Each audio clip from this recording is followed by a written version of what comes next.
So we are holding on, it's a bit early. We are holding on page Tess. No, I'm sorry. We're holding on page Yud of the Mimer, the bottom of the page, line 21, Ois Hey. And we were speaking about the idea of that there's the idea of adding and increasing in Shem Yud Kei Vav Kei through Yivarech Hashem Metzion, through the idea of bringing down Yud Kei Vav Kei in the world. Through that we cause that it should be Ubarchos Hashem, there should be an addition in Shem Yud Kei Vav Kei, there should be an increase of Gilui in the Shem Yud Kei Vav Kei. Earlier we mentioned there's Havai de la Sata, the lower name Yud Kei Vav Kei, Havai de la Eila, the higher level of Yud Kei Vav Kei. And this happens also having to do with specifically dealing with the Avodas HaBerurim, refining and dealing with the world down here below. That's similar to what we spoke about Min Mana Afar Yaakov, specifically with the mitzvahs that have to do with Afar, with the earth, with the dust, specifically dealing with the world. That it brings a higher level in a way of Mimana, in a way of without number, without limitations. And that is the Gili of Shem Yud Kei Vav Kei. So now he's going to go on to explain what's necessary as a preface to it. It says, Su'u Yidechem Kodesh Uvarchos Hashem. So in other words, before there can be Uvarchos Havaya, there has to be the idea of Su Yidechem Kodesh. So again, bottom of page Yud, Ois Hey. Amnam Kedei Sha'avoida B'inyan Berurim V'amshach Sar Lamata Sar Avoida, in the refining of the sparks and the drawing down of the light below. That's the idea of benching and drawing down. The Gilish, the Shem Yud Kei Vav Kei, the boy should be the way it should be, the way it's supposed to be. There has to be first, initially, to precede it, there has to be top of page Yud Aleph, Inyan the Su Yidechem Kodesh, the idea of raising up your hands to holiness. Now, what is this raising of hands? So the Rebbe, top of page Yud Aleph, is going to explain that there is, we know in other places that the word of Su'u and Netila and Su'u are related, as Netilas Yadayim are related concepts. So this idea of Su'u Yedechem Kodesh is the idea having to do with the washing of the hands, Netilas Yadayim. That is the preparation for drawing down Havaya that comes about through the Avodas HaBerurim. Shezeu in Netilas Yadayim, he says, that's the idea of the washing of the hands. What is the spiritual idea in our Avodas Hashem of washing the hands?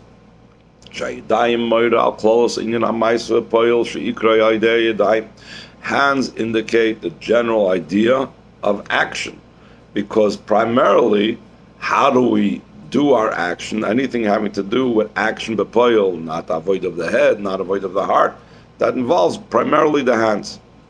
So what's the idea of the washing of the hands? Also raising. The washing causes raising. Netilas Yadayim also has to do with the idea of the raising. The inyan not Netilas Yadayim hu shamaisi yiboifin shel tahara. That the idea of the washing of the hands is that the action should be in a way of purity, just like in the simple sense. What is the idea of the washing of the hands? That's to bring purity of that to the hands.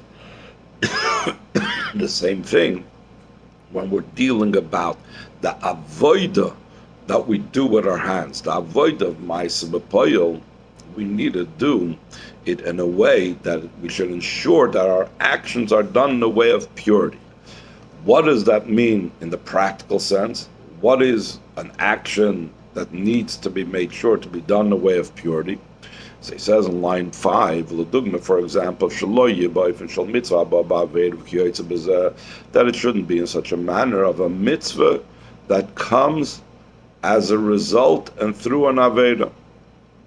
You can't, for example, steal an esrig and use it for the mitzvah. Like the Chazal say concerning a Talmud Chacham, Shlo Yibba, Maimed the Matzav, the Son of Shemane, that a Talmud Chacham should not be someone that there are bad rumors floating around about him. And so the same way, anything negative cannot be associated with a positive, with the mitzvah. Therefore, we need to wash our hands. We need to cleanse ourselves. We need to purify ourselves to do the mitzvah in the right way. And only then is the mitzvah done in its completeness and perfection.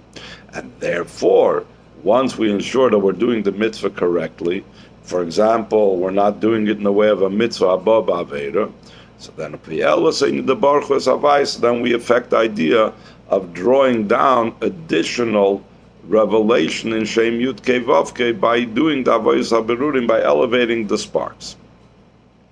He says further in the second paragraph in Yud Aleph, Yeshloimer, we could say, Shezeu Atam L'kach, that's the reason for the fact. Shalefnei HaMaimer Dibra Maskal Suyudechem Kodesh. Before the Maimer that's entitled Suyudechem Kodesh, that we said, the series of Mamorim that the Frierdiker Rebbe said, we explained over there at the beginning of the Maimer all the different types of Mamorim that the Frierdiker Rebbe was saying.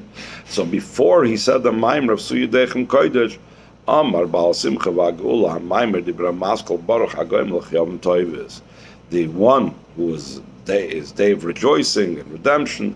He said a Maimer that he's saying that he's thanking the one that did good for those that are liable and guilty. He did them good things. As we asked at the beginning of the Maimer, why do we mention the fact that we are liable and we are guilty of things? Why don't we just say it straightforward? We're thanking Hashem for the kindness that He showed us, just like we make by the Birchas HaNisim. So he says, what are we talking about over here? What does it mean? The liability Sheboin is Boira Inyan Darba Tzrichim Lahaydis. That Maimer is explained the spiritual idea of the four who have a chiyuv in the times of the Beis HaMikdash to bring a carbon toida. In our days that we don't have the Beis HaMikdash, we're mechuyev to say Birchas HaGomel. Who are those four categories? Choilish Nisrapa, someone that was dangerously ill and was healed. They need to thank Hashem, they need to give thanks. V'chavish Yasam Beis HaSurim, someone that was in prison, that left prison. Again, depending on the type of prison it is, but it's primarily a prison where it's a danger to life. Yerd Ayam Kisha'olu, the same thing in those days, but we do this as far as also these days. Those that went on an ocean trip, when they finished the trip, and those that were traveling in uninhabited areas and dangerous areas, when they come to civilization. And we are taught that these are actually hinted in the words that we say every day in davening. The word hachayim, or the word chayim, is Rashi Tevis for chayla, a sick person, yisurim, someone that was suffering in imprisonment. The second yud stands for yom, the sea, and the fourth, the letter mem, stands for midbar, traveling through a wilderness, an uninhabited, uncivilized area. They will yeducha sela, they will always praise you. Now, that's the simple pshat, that's a simple idea of what we're talking about. But then the Frierdiker Rebbe explains in that Maimer of Baruch HaGomel, what are these four individuals in Avodas Hashem? What are these four types of people in Avodas Hashem? So he says in line 19, and the Frierdiker Rebbe explains what their idea is in the service of Hashem. There's someone that is, heaven forbid, a sick person. The idea of illness means, in the spiritual sense, that his brain and heart are clogged. Another manifestation, another type of illness in the spiritual sense is, I'm sorry, not another type of illness. Another one of the four categories, or that he's imprisoned. What is a spiritual imprisonment? That the bad overcomes the good within him. Like it says, the Rasha surrounds and rules over the tzaddik, which Chazal say the Rasha is referring to the Yetzer Hara, and the tzaddik is referring to Yetzer Tov. That is the idea of imprisonment, where the person's negative is overpowering his positive. Or the third category, Yored Bayam, he's descending into the sea. What does the sea show on in Ruchnis and Avodas Hashem? With all of the confusions and disturbances of matters of this world. Like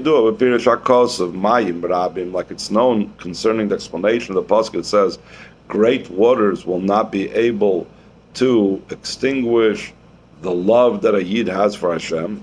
What are the great waters referring to? What type of waters would have anything to do with a Yid's love? But it's a metaphor for Shekoy al Tir Desaparnos and Akshav Shabinyana Elam Haz. It's referring to all the disturbances and burdens of making a living, and in general thoughts in worldly matters that will tend to flood our mind and not allow us to focus on our Avodas Hashem.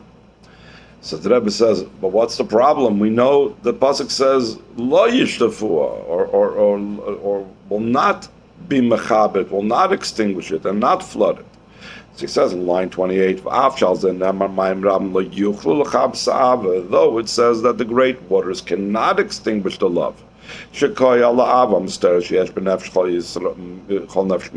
referring to the concealed love that's to be found in every Jewish person, and therefore hinegam achar, the top of page Yud base, even after Islapshus begashmi, after becoming clothed in the physical body, even then Lasik binyonim gashmi, to be involved in physical matters. Shehem and Akroim Maim Rabim, that the physical matters are called the many great waters.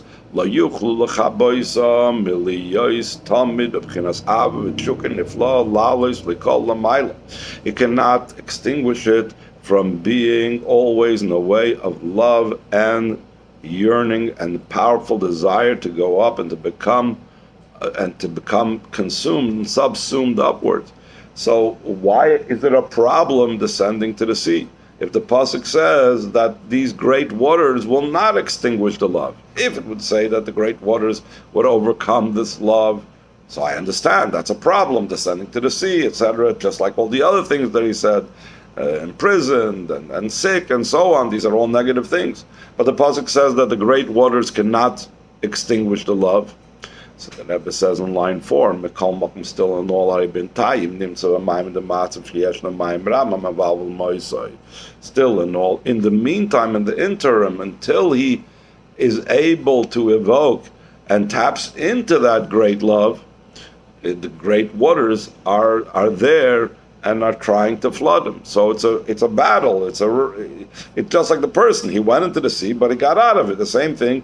He was involved with the great waters, but his love overcame that.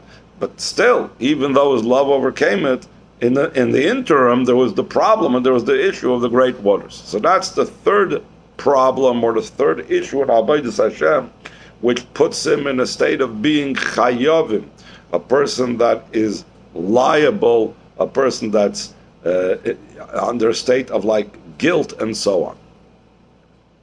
So the fourth one is, he says in line 6, or he's traveling in the wilderness.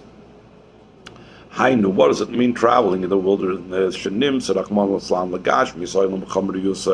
He's, heaven forbid, devoted and completely absorbed in the physicality of this world and its materialism and coarseness. Now, why is Midbar have to do with the physicality of this world? So even though the Frierdiker Rebbe says it in his Maimer, the Rebbe traces it back, this idea, to a Maimer of the Alter Rebbe in Torah Ohr. We could say the basis for this interpretation of the word Midbar, what it says in Torah Ohr on the Mamorim of Megillas Esther, Shemidbar koi al hadvarim hagashmim asher lo l'Hashem heima. The wilderness is referring to physical things that are not for Hashem's sake. That these are likened to a wilderness, to a place that's deserted and empty of any godliness. Like we have in the Elul Mamarim, he speaks about the difference in Sodom and Midbar. Midbar is a place of Shalom Yoshev Adam Sham. It's a place that the Adam Elyon has not settled over there. So the same thing, the physical things, the Gashmistic things of this world are things that are uninhabited places. So now the Rebbe concludes line 12 behind the Smith. Should be the way it's supposed to be. A person needs to affect within himself not to be in a situation of any of these four things, of either being a chayla, someone that's sick, someone that's either imprisoned or in the ocean or in the wilderness. He has to be able to reach the level that he's supposed to reach. He has to leave being liable because of his different challenges that he has. Baruchnis. Like the Frierdiker Rebbe explains in his Maimer of Baruch HaGomel, all Yidden are obligated in Torah study, in the fulfillment of mitzvahs. If for whatever reason a person did not fulfill their obligation, so the person is the one that's liable for it and guilty of it. So that's why he says Baruch HaGomel Chayavim Toivos. Even though he's chayav, even though he's liable, even though he's guilty and he's responsible for what he didn't do, still in all Hashem does his kindness. Concerning this, the Maimer continues. Even though we are chayavim, even though we are liable for what we have done wrong or not done right, still in all, it says that Hashem thinks of plans and thoughts how no Jew should ever be completely removed. In other words, how to bring back even someone that's the furthest distance from. And by the kindnesses of the Hashem above, the person, as far as it may be, is inspired and awakened by a spirit from above, from upon high. Like it says, Hashem stands to the right of the poor one to save him from the judges of his soul. The Chazal explain what does it mean, the judges in the plural. It's talking about Yetzer Tov, Yetzer Hara. It's referring to, like the Alter Rebbe also elaborates on this Maimer Chazal and Tanya. It's talking about Yetzer Tov, Yetzer Hara. It's referring to the level of the Beini. Gam Yetzer Hara. He also has the Yetzer Hara. Just like a judge says his opinion when it comes to a court case, the same thing, the Yetzer Hara by the Beini gives his opinion, though the Beini does not follow him. So to the Alter Rebbe explains that the Yetzer Hara gives his opinion in the left side of the heart. Immediately, the other judge, which of the Beinani, which is the Yetzer Tov, argues against him. That's the godly soul that's in the brain. And the halacha follows the third view. When you have two judges that are disputing, so there has to come in the third judge, and he rules and he tips the scales in the favor of one of the judge's opinions.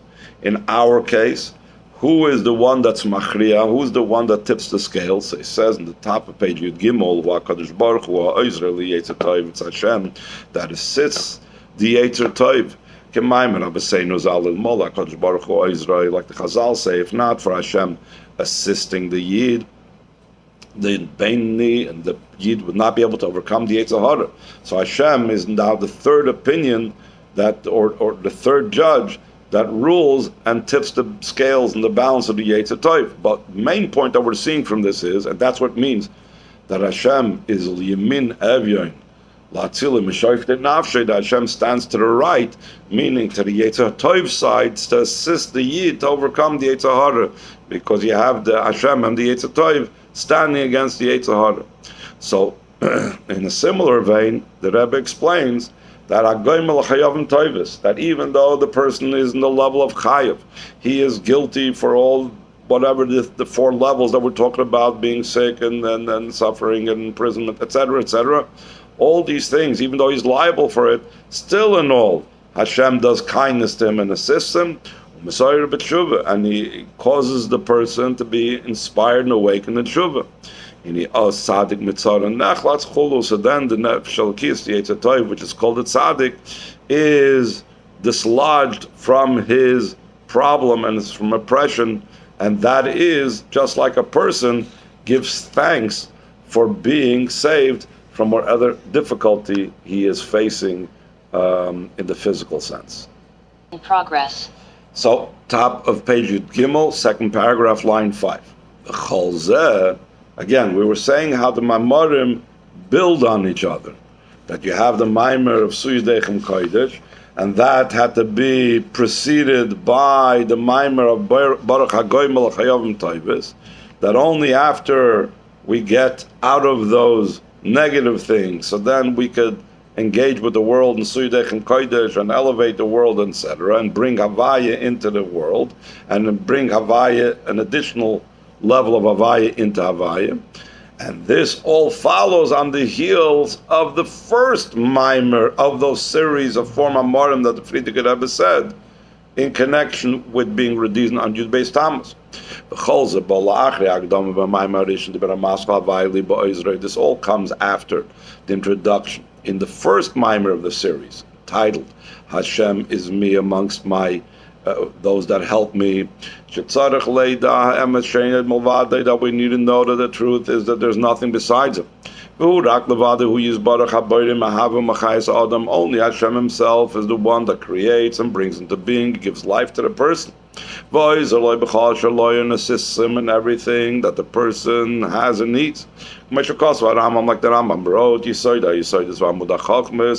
the foundation of foundations and the pillars of pillars, the pillars of wisdom. To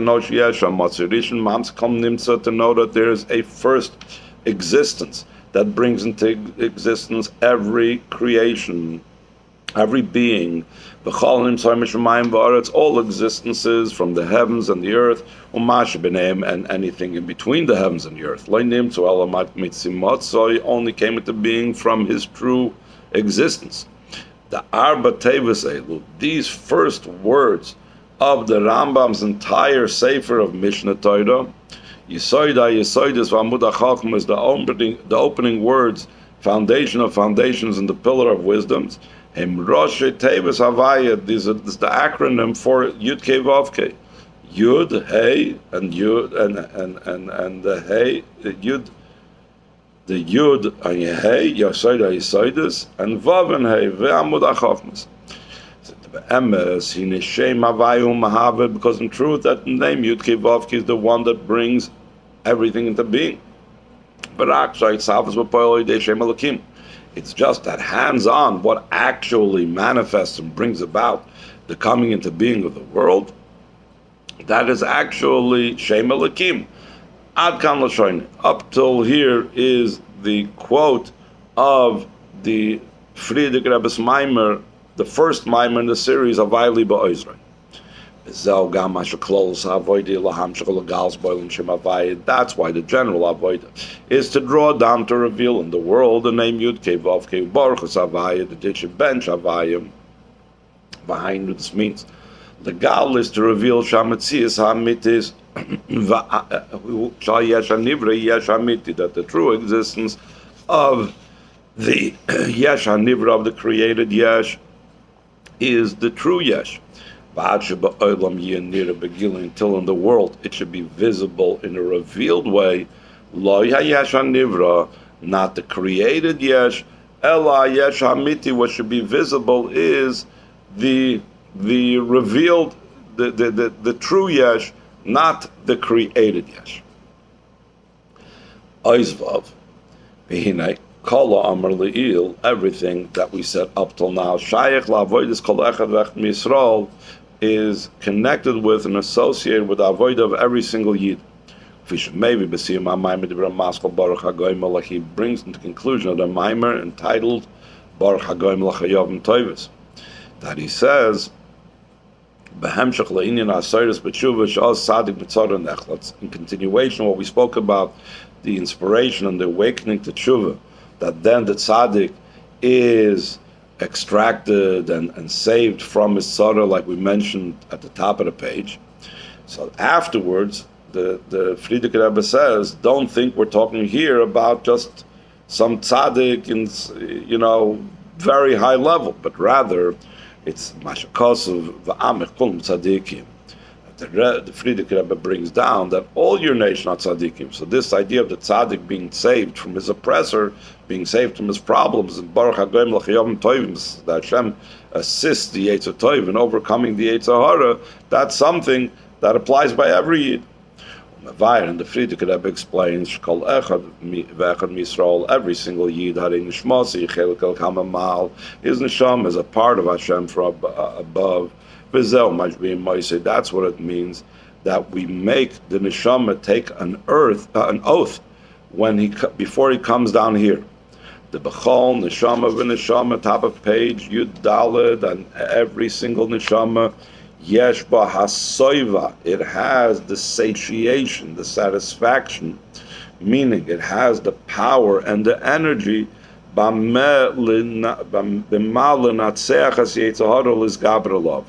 with which he can overcome and be victorious over the Yetzer Hara and to overpower him. Famous question that the Samech Tzedek asks in Tanya, and it's brought down in all the explanations in Tanya right away at the beginning. Why does it say Mashbi'in Oisei Ti Tzadik V'al Ti Rosh? Why did we make the Neshama swear and take an oath? You should be a tzaddik and you should not be a Rosh. And he's actually going to talk about this in the next few lines on this piece of Tanya. Seemingly, the question is, what need is there even to... Who is this, first of all, talking about? Is this talking about the Nefesh HaBahamis? The Nefesh HaBahamis, that's not going to help any oath. Nefesh HaBahamis is not interested in being a tzaddik. But what are we talking about? We're talking about the Neshama. We're talking about the Nefesh HaLekis. The Nefesh HaLekis wants to be a tzaddik.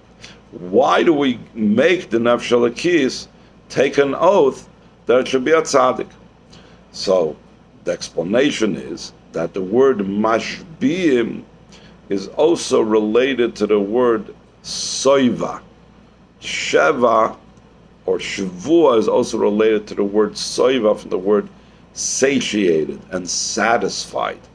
That we are satisfying, we are filling up the Nefesh HaLekis with the energy and the capabilities necessary to be able to overcome the Yetzer Hara. And because we need to have that type of energy for it to be able to overcome the Yetzer Hara, this is when, before it descends down here below, it's given like this extra boost, this booster shot. Like sometimes when people used to travel out of the U.S. to certain countries, maybe they still do it, they give them a certain booster shot to have the energy to like fight off any types of microbes and viruses in other countries. The same thing, before the neshama travels down here far away from home, it needs to be energized, and that is the shavua from the word masbi'in, and we'll speak about this more tomorrow.